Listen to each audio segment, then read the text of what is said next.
आज आपण जाणून घेणार आहोत भगवान कृष्णाच्या लीला आपण सगळ्यांनीच ऐकल्या असतील। आज आपण कृष्ण जन्मापासून ते श्रीकृष्णाच्या काही रंजक कथा देखील जाणून घेणार आहोत। आता यात आपण लाडक्या श्रीकृष्णाच्या कथा जाणून घेणार आहोत। नव्या पिढीला श्रीकृष्णाच्या गोष्टी या वाचण्याचा कंटाळा असेल, त्यांना हातात पुस्तके नको वाटत असतील, तर अशा वेळी तुम्ही या माहितीपूर्ण व्हिडिओ बघू शकता।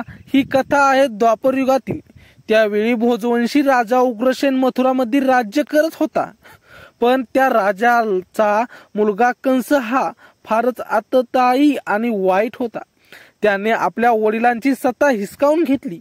राजा कंसाची एक बहीण होती देवकी, जिचा विवाह वासुदेव नावाच्या यदुवंशी सरदाराशी झाला होता। एके दिवशी कंस आपल्या बहिणीला सोडण्यासाठी सासरी जात होता। त्याच वेळी एक आकाशवाणी झाली। ती आकाशवाणी अशी होती की देवकीच्या पोटी जो 8वा पुत्र जन्माला येईल तो तुझा वध करेल। हे ऐकून कंस चांगलाच घाबरून गेला आणि त्याने वसुदेवाला मारण्याचा विचार केला। त्याचे ते विचार ऐकून देवकीने त्याची गयावया केली। ती म्हणाली की माझ्या पोटी येणाऱ्या पुत्रासाठी तू माझ्या पतीला का मारशील? त्यापेक्षा मीच माझा पुत्र तुझ्या स्वाधीन करेन। हे ऐकून काहीसा समाधानी झालेला कंसाने त्या दोघांना कारागृहात बंद करण्याचा निर्णय घेतला।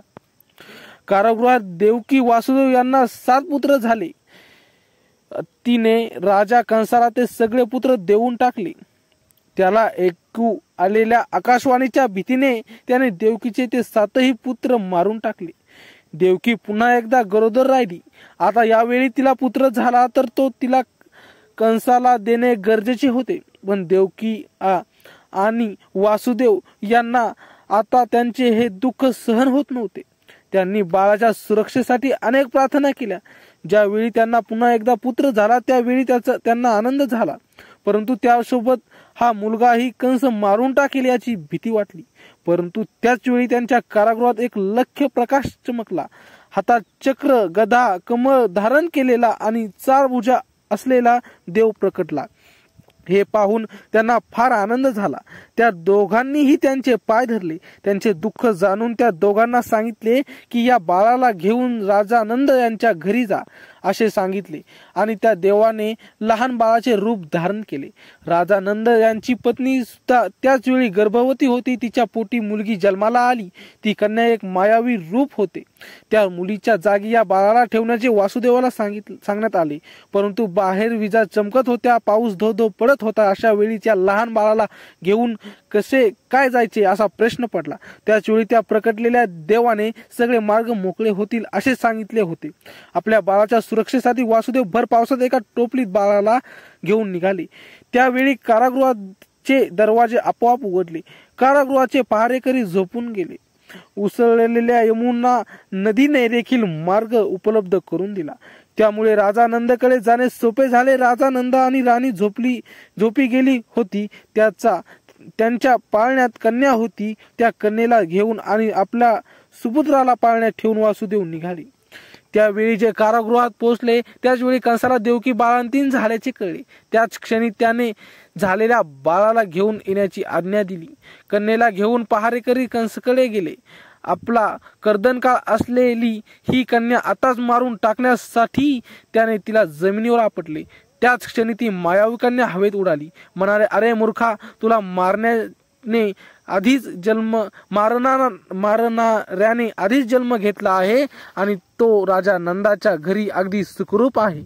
मला मारून काही होणार नाही। तुझ्या पापाची शिक्षा तुला लवकरच मिळणार आहे। असा झाला देवकीच्या पोटी श्रीकृष्णाचा जन्म। आपल्या पोटी जन्माला आलेला कोण आहे हे काही या दोघांना माहीत नव्हते, पण लवकरच त्यांच्या लीला सगळ्यांना कळाल्या।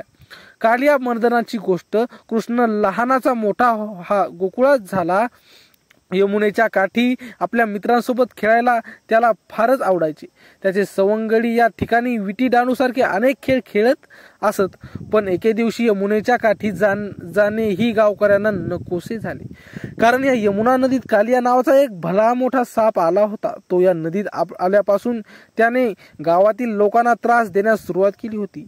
त्याने यमुनाचे पाणी देखील दूषित करून टाकले होते। त्याला अनेकांची अनेकांनी पाहिले होते. 5 फणे असलेला विशाल असा हा नाग दिवसेंदिवस अधिकच त्रास देऊ लागला होता. मुळात कालियाचे हे काही ठिकाण नव्हते. तो दूरवर एका बेटावर राहत होता, पण विष्णूचे वाहन असलेला गरुड त्याला तिथे त्रास देत होता. या नागाचा संहार करण्याचे काम त्याच्याकडे दिले होते, पण कालियाला कळले होते की काही झाले तरी वृंदावनात मी एकदा गेलो की मला कोणीही मारू शकणार नाही. गरुडाला एका शापामुळे वृंदावनात जाणे शक्य नव्हते. त्यामुळे त्या नागाने यमुना नदीत जाऊन आपले स्थान निर्माण केले आणि लोकांना घाबरवण्यास सुरुवात केली. हे यशोदेला कळल्यानंतर तिने श्रीकृष्णाला यमुनेजवळ जाण्यास मज्जाव केला.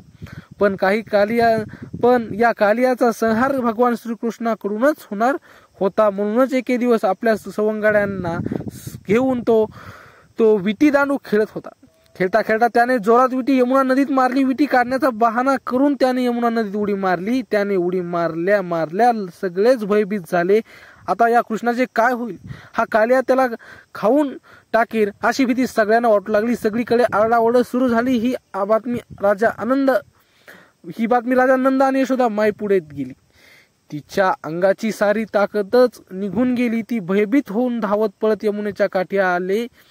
पाण्यात उडी मारल्यानंतर कालियाला आश्चर्य वाटले. इथे सगळे आपल्याला घाबरतात असताना हा धीट असा मुलगा आहे तरी कोण, ज्याला आपली भीती नाही?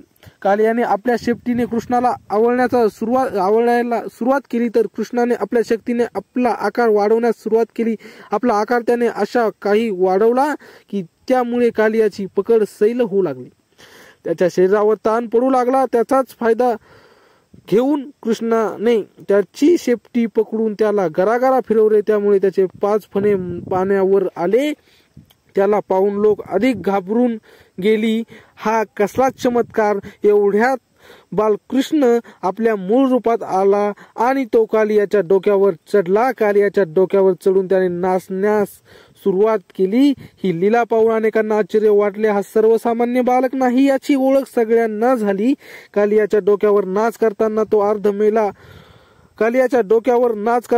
अर्धमेला होऊन गेला.